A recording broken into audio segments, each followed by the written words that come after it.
Hello viewers, எல்லாருக்கும் வணக்கம். நாம் இந்த வீடியோவில் 16th August 2024 மார்க்கெட் அப்டேட்டை பார்க்கலாம்.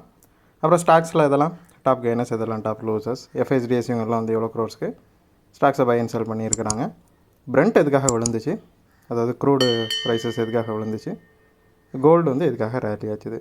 ஸோ அந்த எல்லா டீட்டெயில்ஸும் நம்ம இந்த வீடியோவில் பார்க்கலாம். ஃபஸ்ட் வந்து மார்க்கெட் அப்டேட்டை பார்த்துடலாம். நிஃப்டி பார்த்திங்கன்னா 397 பாயிண்ட்ஸ் வந்து ரேலி ஆயிருந்துச்சு. 24,541 க்ளோஸ் ஆச்சுது.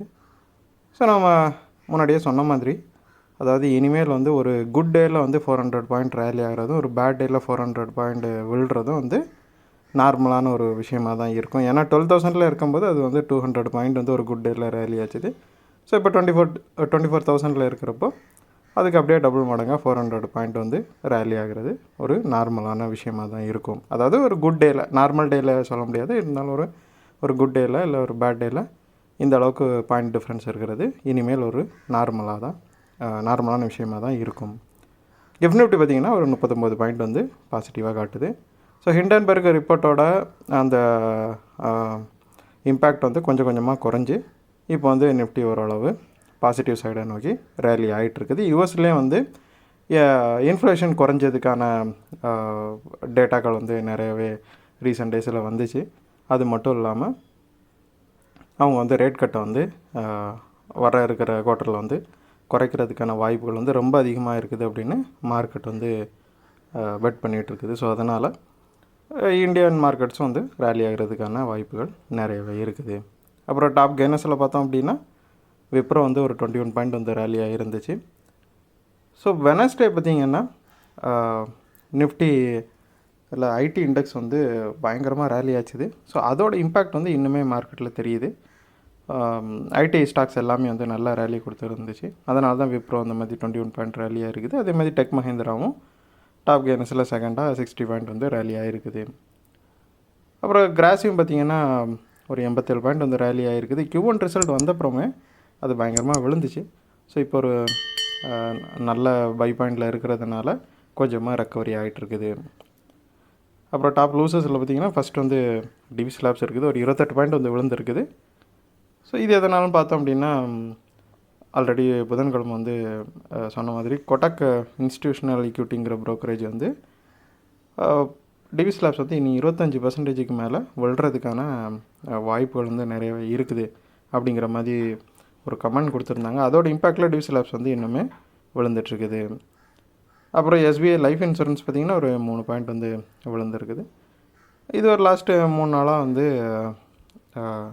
கொஞ்சமாக விழுந்துகிட்டே தான் இருக்குது ப்ராஃபிட் புக்கிங்னால. ஏன்னா 3 நாளைக்கு முன்னாடி ஒரு சின்ன ரேலி இருந்துச்சு. அதாவது இன்சூரன்ஸ் ஸ்டாக், அது லைஃப் இன்சூரன்ஸ் ஸ்டாக்ஸில் எல்லாமே வந்து ஒரு ரேலி இருந்துச்சு. ஸோ அதோட ப்ராஃபிட் புக்கிங் இப்போ போயிட்டுருக்குது. ரெட்டிஸில் பார்த்திங்கன்னா ஒரு 7 பாயிண்ட் விழுந்து டாப் லூசர்ஸில் தேர்ட் இருக்குது. ரீசெண்டாக வந்து அவங்களோட வைசாக் ஃபெசிலிட்டியில் வந்து யூஎஸ்எஃப்டியை வந்து விஐஏ டேக் வந்து கொடுத்துருந்தாங்க. ஸோ அதோட இம்பேக்டில் விழுந்தது இன்னும் கொஞ்சம் விழுந்துகிட்டே இருக்குது. அது மட்டும் இல்லாமல் இந்த 3 ஸ்டாக்குமே வந்து ரொம்ப பெரிய அளவுக்குலாம் விழலை, ஒரு ரொம்ப சின்ன அமௌண்ட்டுக்கு தான் வந்து விழுந்துருக்குது. அதே மாதிரி பார்த்திங்கன்னா அந்த நிஃப்டியில் இருக்கிற 50 ஸ்டாக்கில் இந்த 3 ஸ்டாக் மட்டும்தான் வெள்ளிக்கிழமை விழுந்துச்சு. மிச்சம் எல்லா ஸ்டாக்குமே 47 ஸ்டாக்குமே வந்து ரேலி தான் ஆகிட்டு இருந்துச்சு. ஸோ எல்லா ஸ்டாக்குமே ஏறக்குறைய ரொம்பவே புல்லிஷாக இருந்துச்சு. ஒரு எஃப்ஐஸ் பார்த்தோம் அப்படின்னா இன்றைக்கி வந்து வெள்ளிக்கிழமை வந்து பை சைடில் இருக்கிறாங்க. ஸோ அவங்க வந்து 3 நாளாக செல் பண்ணிகிட்டு இருந்தவங்க பை சைடுக்கு டர்ன் ஆகிருக்கிறாங்க. இருந்தாலும் பெரிய அளவுக்கு எதுவும் அவங்க பை பண்ணலை. 766 crore மட்டும்தான் எஃப்ஐஸ் வந்து பை பண்ணியிருக்கிறாங்க. ஸோ டிஎஸ் பார்த்தோம் அப்படின்னா அவங்க வழக்கம் போல் 10வது கண்டினியூஸ் டேவாக பை தான் பண்ணிகிட்ருக்காங்க. ஒரு 2606 crore வந்து பை பண்ணியிருக்கிறாங்க. ஸோ இன்ஸ்டிடியூஷனல் பிளேயர்ஸ் 2 பேருமே சேர்த்து ஏறக்குறைய 3300 crore மேலே வந்து பை பண்ணியிருக்கிறாங்க. ஸோ இதுவே தெளிவாக தெரியும் ஒய் மார்க்கெட் வந்து இந்த அளவுக்கு ரேலி ஆச்சுதுன்னு. அப்புறம் பிரெண்ட் க்ரூடு பார்த்திங்க அப்படின்னா 1.31 வந்து ஒரு பேரலுக்கு விழுந்துருக்குது.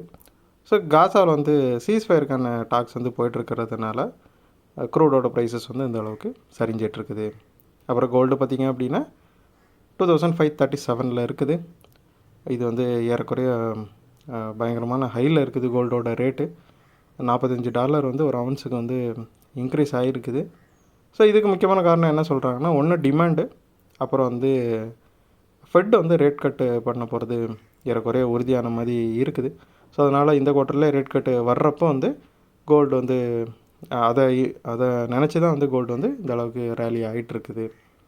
ஸோ இப்போவுமே வந்து அதாவது ஃபெட்டு ரேட் கட் பண்ணுவாங்க அப்படிங்கிற ஒரு ஹோப்பில் வந்து கோல்டு இந்த அளவுக்கு இப்போவே ரேலி ஆகிறதுனால, ரேட் கட் பண்ண அப்புறம் எந்த அளவுக்கு ரேலி ஆகுறது தெரியாது. ஸோ ரேட் கட் பண்ணுற வரைக்கும் நல்ல ரேலி இருக்கிறதுக்கான வாய்ப்புகள் அதிகம். ரேட் கட் பண்ணதுக்கப்புறம் கொஞ்சம் ரேலி வந்து கொஞ்சம் ஸ்டெபிலைஸ் ஆகும்.